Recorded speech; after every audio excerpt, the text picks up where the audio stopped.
30 seconds and counting. 25 seconds and counting. We are still go. 20 seconds. Guidance alert. The guidance system now going internal. 15, 14, 13, 12, 11, 10, 9, 8. Ignition sequence start. 5, 4, 3, 2, 1.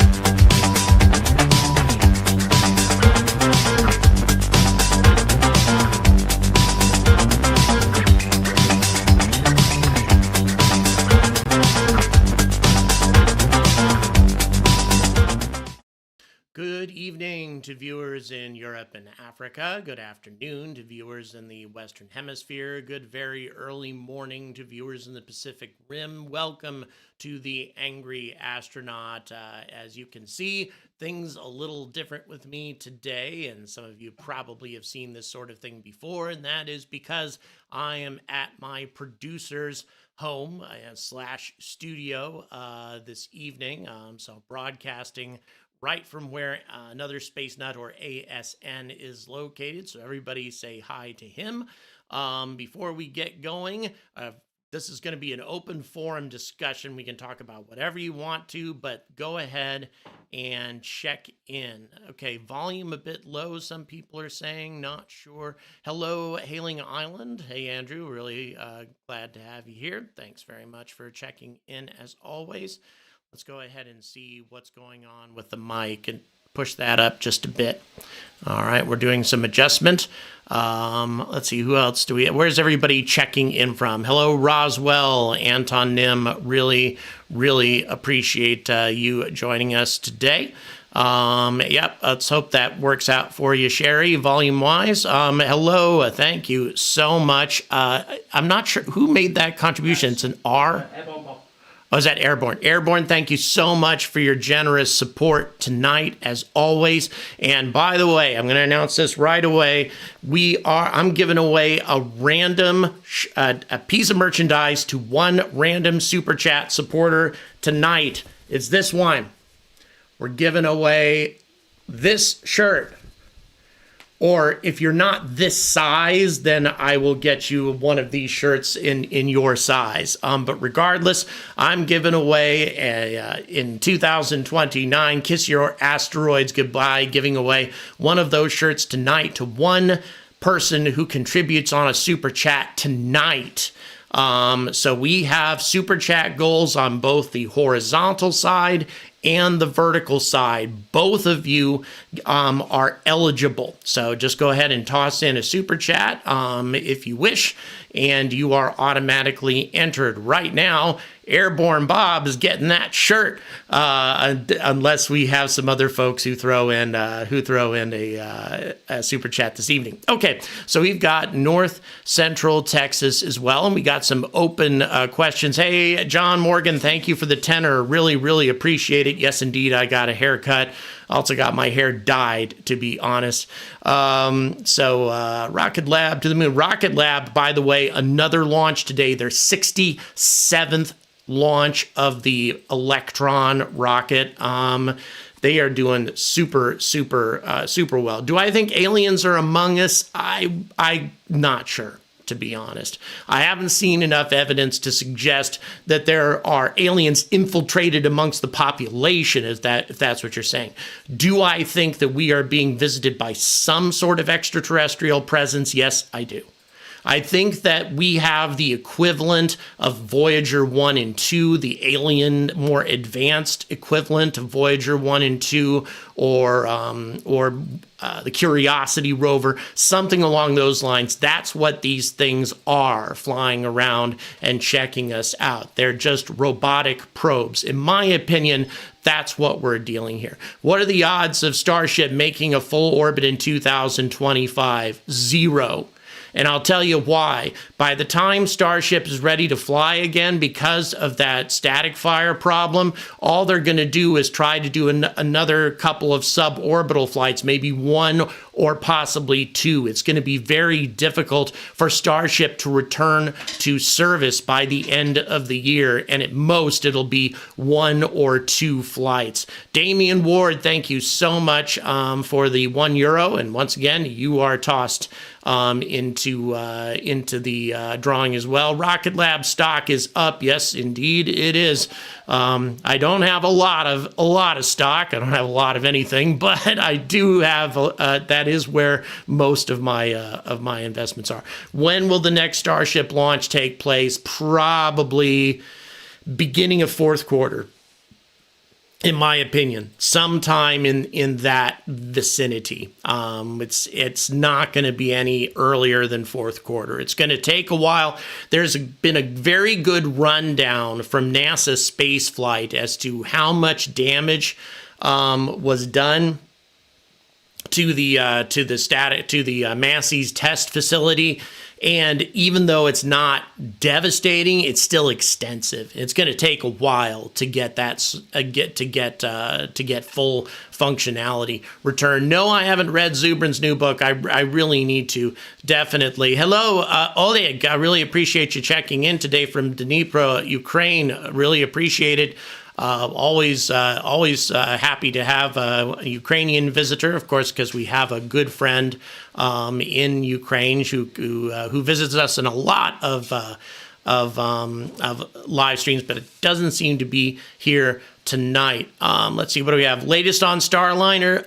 The latest that we get is that Boeing is still struggling with it. Again, in my opinion, it's a project that needs to be canceled.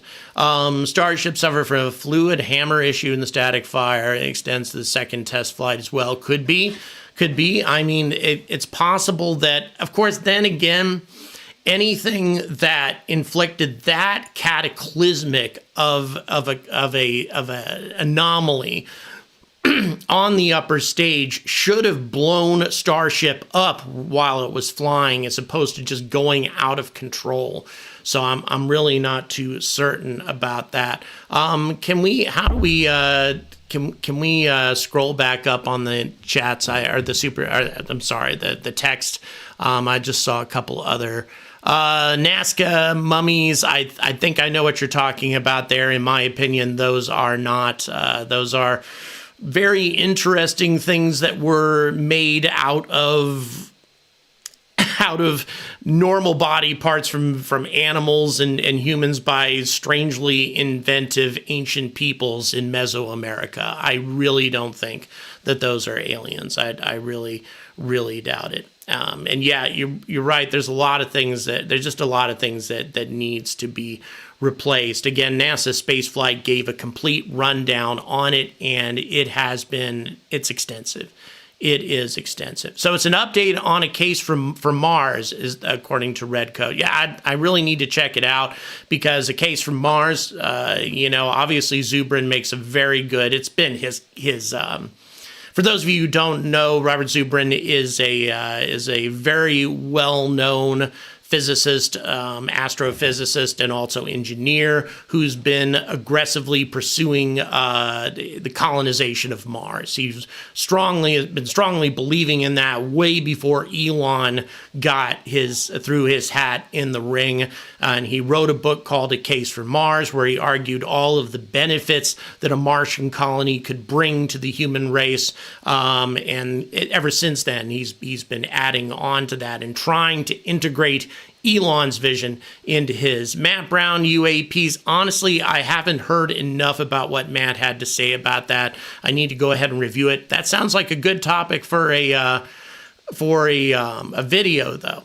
So definitely would like that as well. Let's see. From Kyle, we have designed a high altitude plane, release a craft above 50,000 feet for reusable space flights and more efficient than launches from the ground. Yeah. I think that really the It's not quite an SSTO, single stage to orbit, because you're launching it from a very high altitude. But nevertheless, I think that is a good idea, and many designs have been proposed. And if any of them were to come to maturity, that would be an excellent reusable solution to get a lot of payload to orbit. Crossover Maniac, thank you so much for your support. Once again, you are entered into the drawing. For those of you who weren't here at the beginning, I'm giving away this shirt, the asteroid shirt in 2029. Kiss your asteroids goodbye to one lucky super chat supporter tonight. So in any event, thank you very much, Crossover Maniac. We're essentially launching the Hindenburg every time. That's a good point, Sherry, and that's why we're not putting people on this thing. And that's why, for those of you who saw my video on this topic, I kind of doubt as to whether or not we're ever going to put people on Starship. It just seems to be a little too dicey. There are things about this rocket that I don't know are ever going to be corrected to a high enough degree of safety to where putting humans on it is going to make any sense. Now, that doesn't mean you couldn't put the rocket into orbit and then transfer crew there and then transfer them back when the rocket comes back. Yeah, that would be possible. Sam, yes, I have seen the video of the Honda rocket that took off and landed. Just a surprise, out of nowhere achievement. The Japanese launched this rocket only up to, about 1,000 meters or so, I think, and then brought it back down and landed it. But an incredible hop test that was highly successful. And again, Honda doing this just out of nowhere. Launching Starship 10 without a static fire, boy, I'd be surprised with that. I think that'd be a bad idea. I really think that'd be a very bad idea to try to launch Starship without a static fire. I think they're just going to have to repair the damage to Massey's and try to do things as best as they could. Washington Law President William Kirk, boy, I haven't the slightest, I don't actually even know who that is. I really wish that I could, but yes, indeed, Honda all of a sudden out of nowhere, doing a very impressive reusable demonstration. Javier, thank you so much. Really, really appreciate your support. Thank you so much for that. Once again, you are explaining to how in the 60s it took one rocket to get to the moon. Starship, it'd take 30. Okay, Javier, let me go ahead and explain that, because this is something that a lot of people, as a matter of fact, the people who argue that we never went to the moon in the first place even use this as an argument. The Apollo capsule and LEM combined was just a few tons. It was a very, very lightweight spacecraft with only 3 astronauts on board, capable of landing 2 people. Starship, on the other hand, can carry 100 metric tons out to the moon. In addition to that, because it's so big with a massive 9-meter fairing and everything like that, it weighs a lot. It's over 100 metric tons for the vehicle empty, plus the thank you, ASN. Sorry, I was just communicating with the producer for a second. So over 100 tons for the vehicle empty, plus the payload, plus all of that fuel, 1,200 metric tons. And actually with Block 2, it's even more than that. So that's a huge, huge amount of mass compared to what Saturn V had to send all the way out. It's so much mass that Super Heavy and Starship combined virtually run out of fuel completely just to get the damn thing into orbit. And then you need loads and loads of additional rockets to refuel that Starship to get all of that mass all the way out to the moon. Some argue that this is just not a good way to go to the moon. And at this point, I'm starting to think that they may be right. PetMets, thank you so much for your support. Watching what is happening with Starship, especially with what's regression on 7, 8, and 9, we should continue with SLS since the only working crew-rated heavy lift at this time. Totally agree. And actually, tomorrow I'll be making a point on that when I'm talking about China's current progress. They made a huge step forward in their moon program recently, and they are on the verge of passing NASA up. And if we get rid of SLS and Orion at this early stage, they will be way past it. Being the first base on Mars, I'd say SpaceX, just because the will is there, just because Elon has loads of money and he wants to do this more than anybody else does. So I would say that I'm still betting on SpaceX being the first organization to put a base on Mars, just because they want to more than anybody else, and they have the money and the expertise to do it. Sebastian, thank you. That was a very kind comment. I really, really appreciate it. Wanted to ditch the last Starship version 2 flights. It's not working. Just go with version 3 now. Maybe so. It's not a bad idea. I'm not sure if anybody's really made that suggestion or put it out there. But of course, version 3 is an even bigger upgrade. It's even bigger. It's even heavier. Of course, it has, more fuel, more engines, etc. So technically, it should be able to carry a lot more payload up there. But again, the bigger this rocket gets, the more problematic it might be for a number of different things. A smaller vehicle to shuttle people up and down from LEO, yes, or maybe even shuttling people up and down in lunar orbit too. Jamar, I know Stephen Greer's UAP witness testimonies. I only know of him. I haven't read all of his testimonies. Jamar, believe me, the UFO thing, thanks so much for your support, by the way. The UFO thing fascinates me, but I haven't chased it down the rabbit hole as far as a lot of my colleagues have. There are so many things that I don't know, and so many things that I'm very enthusiastic about learning. Sherry, thank you so much for your generosity. Wow. Thank you. That's very moving. Thank you. I really appreciate your help. Do you think you should go from 9 to 12 meters? Seems like a lot of these considerations about height, gaming the square cube law. Maybe. Of course, then that's an even bigger rocket, which of course makes that second stage even heavier. It's just massive and heavy. So yeah, Rob Silly, yes, to answer your question, I have. But only recently. And that was at an RAF base, actually, RAF Lakenheath, at a time when there were lots of drone sightings. And I saw several different objects, lights in the sky that I couldn't explain. The one that blew my mind more than anything is the one that tracked like a satellite across the sky and then just stopped. I mean, I've seen satellites over and over and over again. This was a bright satellite that tracked just like a satellite, and all of a sudden it stopped, hovered, and disappeared. Whoa. That blew my mind. Dystopian, yeah, maybe it can't. That's a good point. Current steel can't support it. Yeah, I would say there's a good argument for that. So yeah, maybe. And again, is version 3 more promising? Maybe it is. Version 2 does seem to be struggling, that's for sure. And yes, Sherry, it was during the whole drone thing. Yes, it was an amazing experience. And by the way,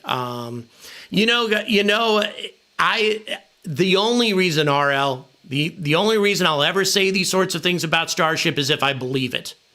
I don't give a damn about views. I'll only say these things because I believe it, because that is what I think. People who have been watching my channel long enough, and anybody who knows me well enough, knows for sure that I am only going to talk about things that I actually legitimately believe in.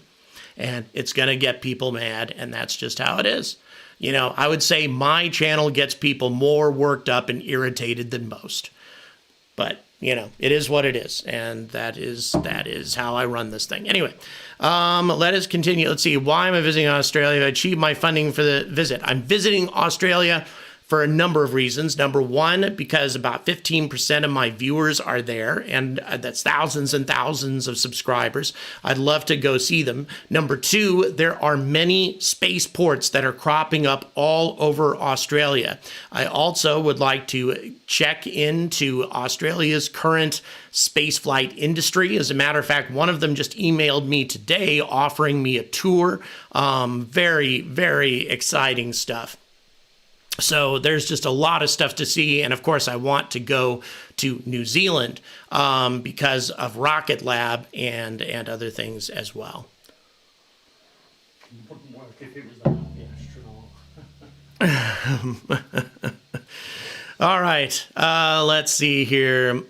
Oh, Sherry Barney says exactly like the one I see is zip forward, then slow, then move in another direction. It stayed with other stars as they moved. Yep. And actually, I've seen films. Actually, I did film that object, but I've seen other films as well. The intelligence behind the most advanced UAP. Well, once again, I would say that the most advanced UAP that we're seeing are nothing more than, now, of course, there could be some with biological creatures inside, but I'm thinking that most of them just have more advanced artificial intelligence than we currently have. Good enough artificial intelligence and technology to make sure that we can't capture them. I really have some significant doubts that we have actually captured any of these things. Maybe we have, but then again, I would say that they're probably good enough to avoid us. And they're surveying our planet. They may not even have a particular interest in us. They may just be here as part of an overall plan to explore any promising planet in the Goldilocks zone of any G-class star, any main sequence star.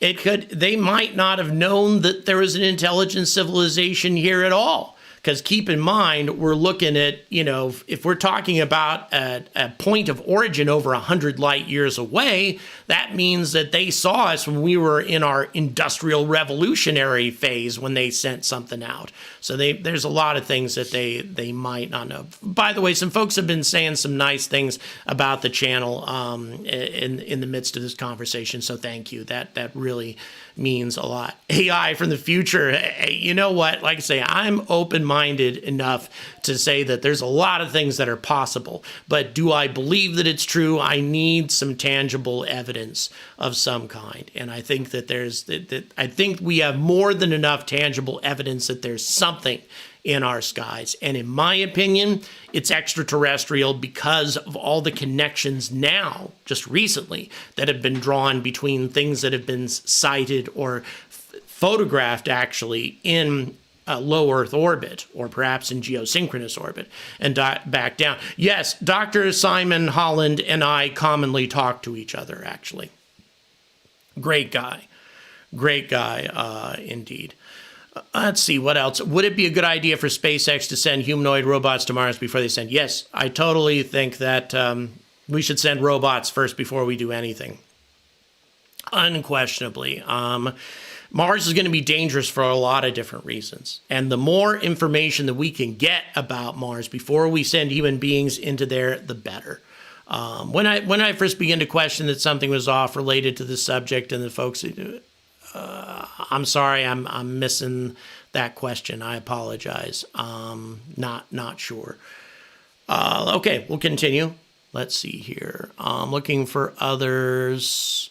Oh, is Marina here?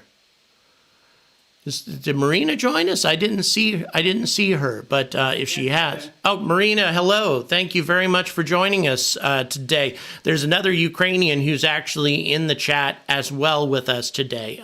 So thanks very much for being here. So definitely we've got 2 Ukrainians at least anyway that are currently watching this. Really, really appreciate you being here. Keith, thank you so much. Yeah, Jerry Anderson's UFO, that was a great TV series. Thank you for the $5, by the way. Really appreciate it. Not proved and in investigations. I think you're talking about UFOs, but not sure. Keith, wow, thank you for the $5 again. Best TV series, Jerry Anderson's UFOs. Again, super appreciated. And so you've been entered, obviously, into the... By the way, guys, just so you know, once again, we're doing a drawing for this shirt. In 2029, Kiss Your Asteroids, Goodbye shirt. And real quick, also, in terms of the merch store, I talked to my merch folks, and we are keeping the store open for one more week.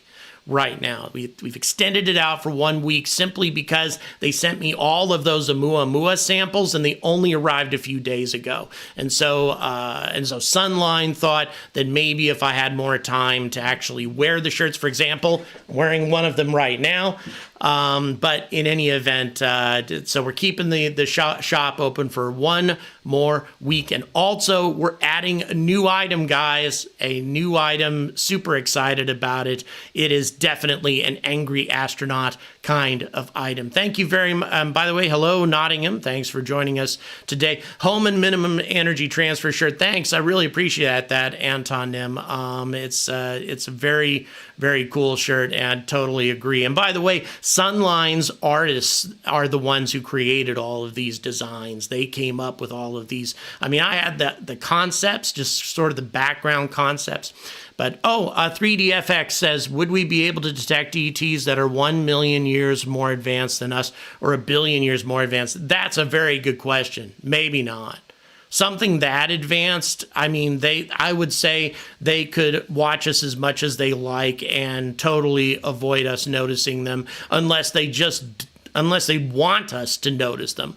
Otherwise, I think they could care less. So yeah, I agree. It would be very, very difficult indeed to see anything that's from a civilization that's 1 million years more advanced than humans. That would be mind-boggling. Are we going to get full disclosure? I think is what we're saying. It says Dr. Winston.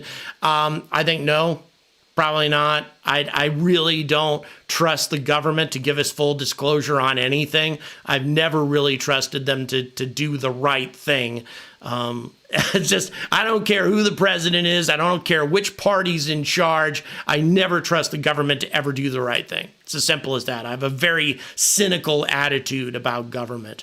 And you know what, though? If a government does come out with full disclosure on this concept, I would be super, super excited. Mike, in terms of my Australia goal, I'm 61% of the way there the last time I checked. 61%.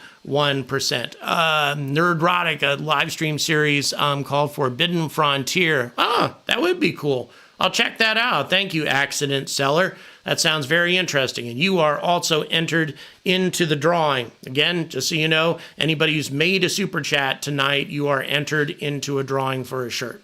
And we're getting pretty close to the time to where we'll be doing that. So, pardon me? 2 minutes remaining. Okay, thank you. Really appreciate that. By the way, guys, I need to emphasize we have another live stream coming up after this one. I should have been emphasizing this all the way through. We're going to be doing a Discord live stream for members. In other words, folks who have access to Discord. We're going to do another 30-minute live stream after this one. So just so you know, we're going to transition straight over to a second live stream for anybody who's a supporter on Patreon. Jesse, thank you so much. Really appreciate your support. It's a very kind thing to say. If I had the evidence to suggest the consciousness aspects were real and reasonably, that means for personal contact.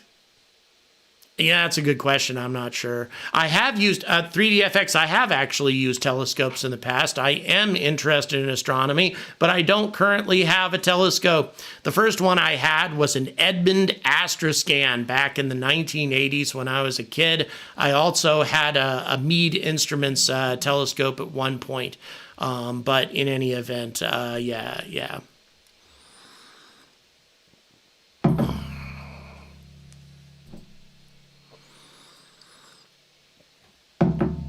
All righty.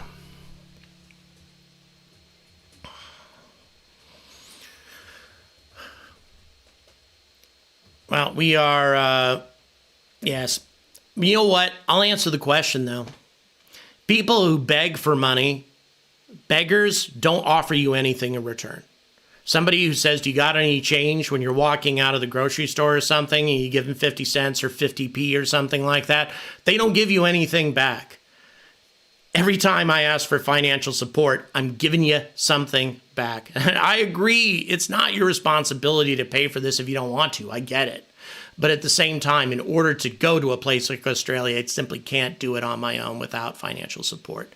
And so therefore, that's why I have to ask. But the difference is, a beggar doesn't give you anything back. I'm going to bring you some fantastic content unlike anything you have ever seen before.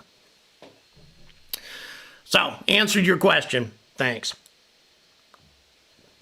Okay, let's go ahead and let's see. What else do we have in terms of the discussion? Want to make sure that if you have any other questions before we wrap it up and do our drawing. We want to, producer, is there a way for us to get a rundown of all of the Super Chat folks and in a single grouping, or can we, or can I'll figure it out myself if I have to. Dystopian. Have you got a list of names? Could you pull a draw for me? Okay, we're going to get a list of names here. In the meantime, go ahead and if you have other questions, would it be possible for SpaceX to bring one of the Boring Company's tunnel drills to Mars? Yeah, as a matter of fact, Jonas, I think that that's always kind of been in their plans, because the Boring Company, again, drilling transport tunnels under the surface of the ground, if you can do that, then if you have if you can have as much transportation as possible taking place subsurface, that protects you from radiation. James, I actually already did do something about the Boogosphere. Go ahead and look that up. I already have a video out on that. So I actually came out with that a few days after that hit the news wires. So, but yeah, like I say, I always wanted. I appreciate this, the supportive words that have been, the supportive comments that have been made. But like I say, I'm sure there are people who are thinking this without saying anything. I want to make sure I answer everybody's concerns on all of this. You know, like I say, I deeply, deeply appreciate everybody's support, and I always give you something back for it. So thank you very much for that.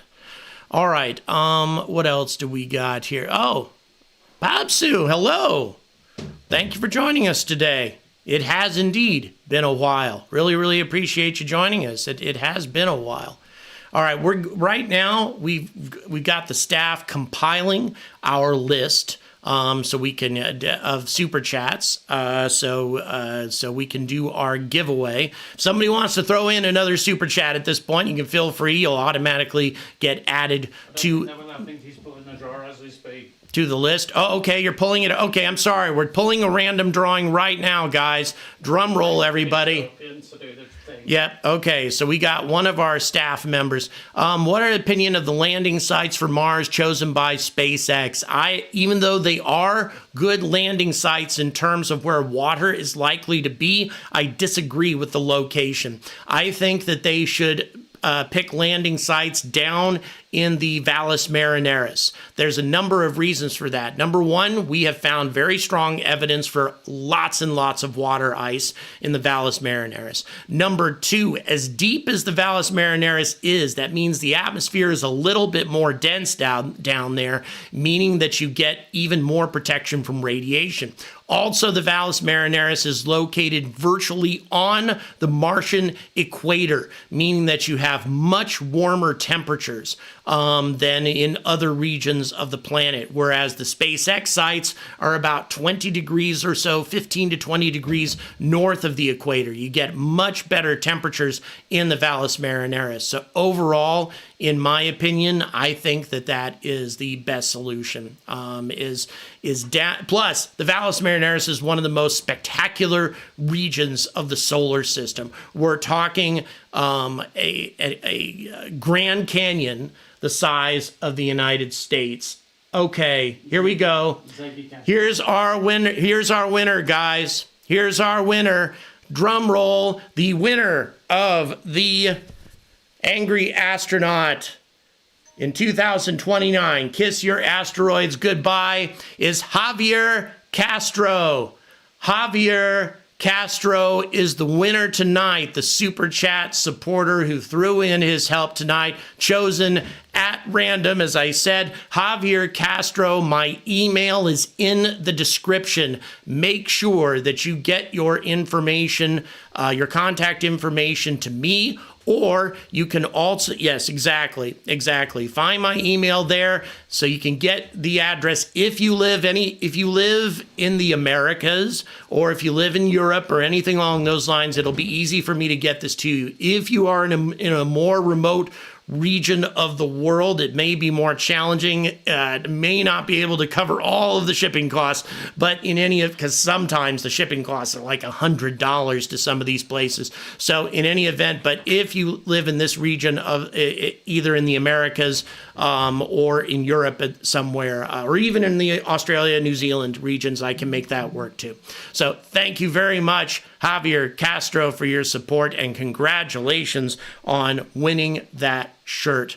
And by the way, 2 more shirts, Mua shirts, guys, going out to random supporters on my GoFundMe to Australia, that we are over 60% of the way there on that as well. You guys are fantastic. The best viewers on YouTube by far. Thank you so much for watching tonight. Had a great time. And if you are on a Discord member, we are transitioning directly to a Discord member live stream right now. Thanks again for watching, and until next time, stay angry about space.